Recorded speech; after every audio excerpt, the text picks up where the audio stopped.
नमस्कार प्रेक्षकांनो, मालिकेच्या आजच्या भागामध्ये आपल्याला पाहायला मिळणार आहे की नंदिनीला चित्राचा फोन आलेला असतो. तेव्हा चित्रा नंदिनीला म्हणत असते की अगं, तेव्हा नंदिनी म्हणते हो मी बघते ग, अजून नाही मॅनेज झालेलं फंडचं, बघते मी काय होते ते तुला कळवते. तेव्हा चित्रा मात्र म्हणू लागते की अगं नंदिनी ताई, तू बघितलेलं नाही आहे का आपलं अकाउंट बघायचंच ना, तू त्याच्यावरती तुझ्या लक्षात आलं असतं. अगं फंड्स गोळा झालेले आहेत, 5 लाख रुपये अकाउंटला आलेले आहेत. नंदिनी म्हणते कसं शक्य आहे हे? तेव्हा चित्रा म्हणू लागते की हो हे शक्य झालेलं आहे. तेव्हा मात्र नंदिनीला प्रश्न पडतो की मी ॲडजस्टमेंट करत होते, मी पैशाचं बघत होते, तेव्हा तर नव्हतं झालं पैशांचं ॲडजस्ट, मग अचानक कुठून आले पैसे? हा प्रश्न नंदिनीला पडलेला असतो आणि नंदिनी म्हणत असते की अगं मी काही नाही केलेलं. तेव्हा तिथे आई येते आणि शारदा नंदिनीला सांगू लागते की यामुळे हे शक्य झालेलं आहे, हे सगळे फंड जे आहेत ते यामुळं गोळा झालेले आहेत, असं शारदा आता सांगत असते. तेव्हा मात्र नंदिनी म्हणत असते म्हणजे? ती चित्राला म्हणते थांब मी तुला नंतर कॉल करते, असं म्हणत तिने चित्राचा कॉल कट केलेला आहे आणि तिला सांगितलेलं आहे की थांब जरा वेळ मी पाहते. आणि जेव्हा आई सांगते की हे बघ याच्यामुळे हे पॉसिबल झालेलं आहे, आता मात्र नंदिनीला धक्का बसतो. म्हणजे जीवाने जो सोशल मीडियावरती व्हिडिओ टाकलेला असतो, त्या व्हिडिओमध्ये जीवा म्हणालेला असतो की तुम्ही माझे 50,000 फॉलोअर आहात. आणि नंदिनी आनंद निवास नावाचे NGO चालवते, त्याच्यामध्ये बऱ्याच लोकांना ती मदत करत असते. पण आत्ता काय झालेलं आहे, तिला 5 लाख रुपयांची गरज आहे तिच्या आनंद निवासाठी, कारण त्यांचे फंड्स जे आहेत ते संपलेले आहेत आणि आता त्यांच्या NGOला प्रॉब्लेम येऊ लागलेला आहे. तर माझी फक्त एकच रिक्वेस्ट आहे, तुम्ही प्रत्येकाने 10 रुपये मी जो अकाउंट नंबर दिलेला आहे त्या अकाउंटला पाठवा आणि त्यामुळं आनंद निवासची नंदिनीची जी गरज आहे ती पूर्ण होईल. आणि त्याने त्याच्या फॉलोअर्सला तिथे सांगितलेलं असतं आणि त्या पद्धतीने सगळ्या गोष्टी घडलेल्या असतात. आणि त्याच्या फॉलोअर्सनी 10 रुपयाने मदत करत आज त्यांच्या NGOसाठी जे मदत केलेली आहे त्यामुळं हे सगळं शक्य झालेलं असतं. तेव्हा आई म्हणत असते की हे 50,000 जे लोक आहेत, जे फॉलोअर मिळवलेले आहेत, ते 19 दिवस जेव्हा बाहेर राहिलेला आहे, तुझं प्रेम जिंकण्यासाठी तो बाहेर राहिलेला आहे आणि त्याची ही मेहनत आहे, अन्यथा हे शक्य नव्हतं. आज जीवाने हे करून दाखवलेलं आहे आणि तू मात्र त्याच्या प्रेमाचा स्वीकार करत नाही, असं तो सांगू लागतो. ती सांगत असते. तेव्हा मात्र नंदिनी शांतच राहते. नंदिनीलाही माहिती असतं की काय चुकलेलं आहे.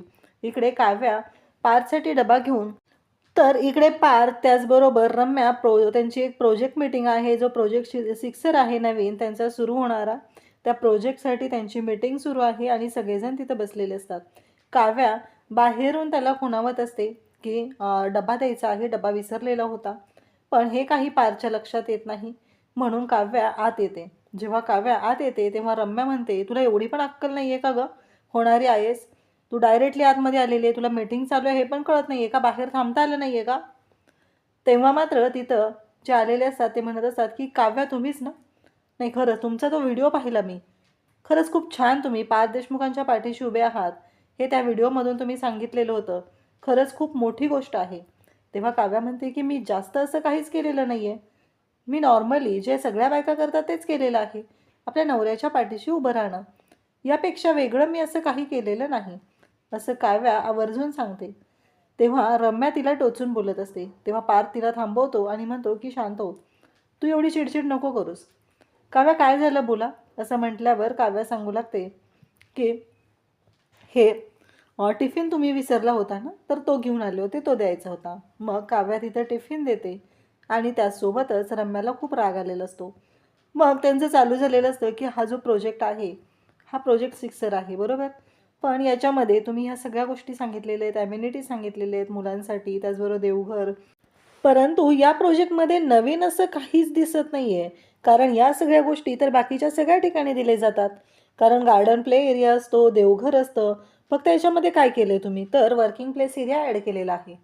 तर हे सगळं चालू असतं. तेव्हा काव्या म्हणत असते मी काही सुचवू का? मग इकडे आलेले जे ऑफिसर्स असतात, म्हणजे जे मीटिंगसाठी आलेले क्लायंट असतात, ते सुद्धा म्हणत असतात की चालेल, म्हणजे आज तुम्हाला, इकडे रम्या म्हणते की आज तुला दाखवूनच द्यायचं आहे की तुझं आईचं डोकं किती चालतं आणि तू किती शार्प आहेस ते. काव्या म्हणते चालेल मी सुचवते. मुद्दामच रम्या काव्याला टोचून बोलत असते, तिला म्हणत असते सांग ना, तुला एवढं वाटतं ना, तुझ्या डोक्यात काहीतरी आयडिया आहे ना, बोल, आज कळू दे आईचं डोकं कसं चालतं ते. खरं तर हे जे बोलणं असतं रम्याचं हे चुकीच्या पद्धतीने चाललेलं असतं, परंतु काव्या मात्र शांतपणे या सगळ्या गोष्टी घेत असते. काव्या म्हणते की ठीक आहे. मग काव्या बोलायला सुरुवात करते. इकडे नंदिनीने आता जीवासाठी पोहे आणून दिलेले असतात. जीवा पोहे खात असतो तेव्हा जीवा म्हणत असतो की नंदिनी तू बनवलेत ना पोहे, खरंच एक नंबर. म्हणजे तुला माहिती आहे का, तुझ्या हातचे पोहे म्हणजे ना, पहिला नंबर लागतो तो सुदाम्याच्या पोह्यांचा आणि दुसरा नंबर लागतो तो तुझा. कारण तू बनवलेले पोहे आहेत ना, तसे पोहे कोणीच बनवू शकत नाही, असं जीवा तिला बोलत असतो. तेव्हा नंदिनीला तो म्हणतो की तू खाल्लेस का? तेव्हा नंदिनी म्हणते की नाही खाईल मी आता गेल्यानंतर. तेव्हा जीवा म्हणतो नक्की खा, कारण तू पोहे खाणं गरजेचंच आहे, हे सगळं तो सांगत आहे. आणि त्यासोबतच इकडे आपल्याला पाहायला मिळतं ते म्हणजे जीवा आणि नंदिनी दोघंही बोलत आहेत. आणि त्याचबरोबर जीवा नंदिनीला सांगत असतो आणि हे पोहे एकच नंबर झालेले आहे, तू जे पोहे बनवतेस ना त्याला तोडच नाही आहे, म्हणजे काहीही झालं तरीही तू सुद्धा हे पोहे टेस्ट केले पाहिजेत, असं म्हणत जीवा नंदिनीला पोहे भरवत असतो. तेव्हा नंदिनी म्हणते हो हो खाते खाते मी. त्यानंतर नंदिनी जीवाला विचारते की माझं एक काम होतं, म्हणजे माझ्या आनंद निवासमध्ये जी चित्र आहे ना, तिच्या लग्नाला तुम्ही याल का उद्या? तेव्हा जीवा शॉकच झालेला असतो. जीवाला कळतच नाही आहे की ही काय बोलते नक्की. तेव्हा नंदिनी म्हणते की हो. जीवा म्हणतो की हो काही हरकत नाही आहे, मी धावत येईल, असं जीवा सांगू लागतो. आणि मग गुड्डू झाडांना पाणी घालत असतो आणि तिथं गेल्यानंतर गुड्डूकडे तो पाईप असतो, तो पाईप घेतो, सगळीकडे पाणी उडवू लागतो. तो खूप आनंदात असतो, नाचत असतो. नंदिनी त्याच्याकडे पाहतच राहते. इकडे काव्या म्हणत असते की मला एक सांगा, एक घरातली जी स्त्री असते तिच्यासाठी आपण काय करतो, तिच्यासाठी काय असतं? म्हणजे घरामध्ये मान्य आहे मला, तर लगेचच रम्या बोलते की आता वर्किंग प्लेस जे केलेलं आहे ते तिच्यासाठी पण आहे ना. तेव्हा काव्या म्हणते की पर्टिक्युलर तिच्यासाठी आहे का? म्हणजे कोणीही असू शकेल, तिथे पुरुषही असू शकतो किंवा स्त्रीही असू शकते, पण स्पेशली तिच्यासाठी काय बनवलेलं आहे, हा प्रश्न जेव्हा काव्याने केलेला असतो तेव्हा सगळेजण पाहतच राहतात. तेव्हा काव्या म्हणते की कसं आहे माहिती आहे का, स्त्री जेव्हा लग्न करून दुसऱ्या घरी येते तेव्हा सासरच्यांना असं वाटतं की माहेरी तिचं हक्काचं घर आहे, आणि माहेरच्यांना वाटतं की आता माहेरचं सगळं संपलंय, सासरी तिचं हक्काचं घर आहे. पण बघा ना, विचार करा, जेव्हा ती लग्न करून येते नवऱ्याचं जे कपाट असतं त्यातल्या छोट्याशा जागेमध्ये ती तिचे कपडे ठेवते.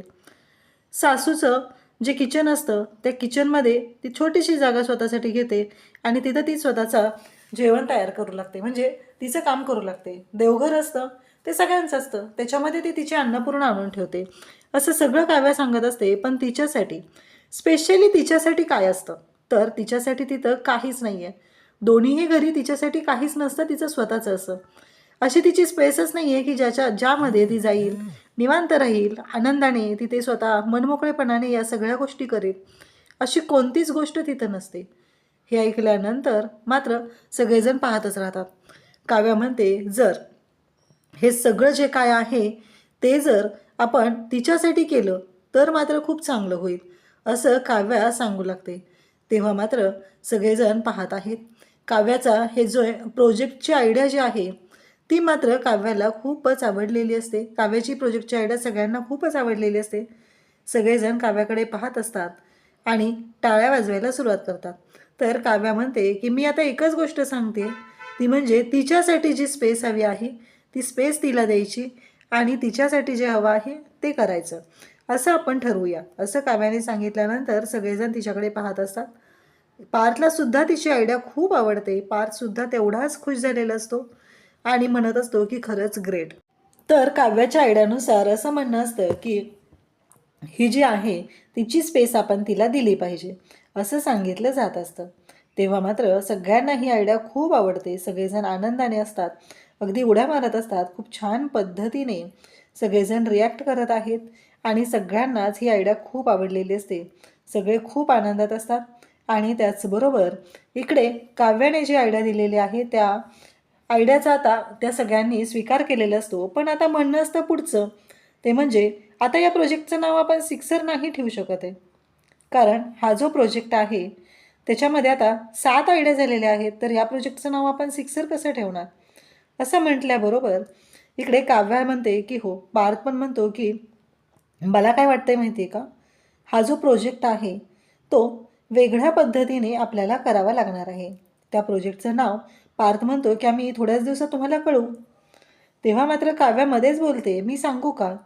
सगळेजण म्हणतात की हो. इकडे मानिनी मात्र जीवाची आठवण काढत असते. बाप्पाच्या समोर हात जोडून असते. ती म्हणत असते की माझा मुलगा किती दिवस झालं माझ्या डोळ्यासमोरही नाही आहे. मला कळतच नाही आहे की मी कशा पद्धतीने त्याला बोलू. तो त्याच्या बायकोचं मन जिंकण्यासाठी तिथे गेलेला आहे. अजून किती दिवस लागणार आहेत? 19 दिवस झालं, पण अजूनही त्याने त्याच्या बायकोचं मन जिंकलेलं नाही. मला ना काळजी वाटायला लागलेली आहे. असं इकडे चालू झालेलं असतं.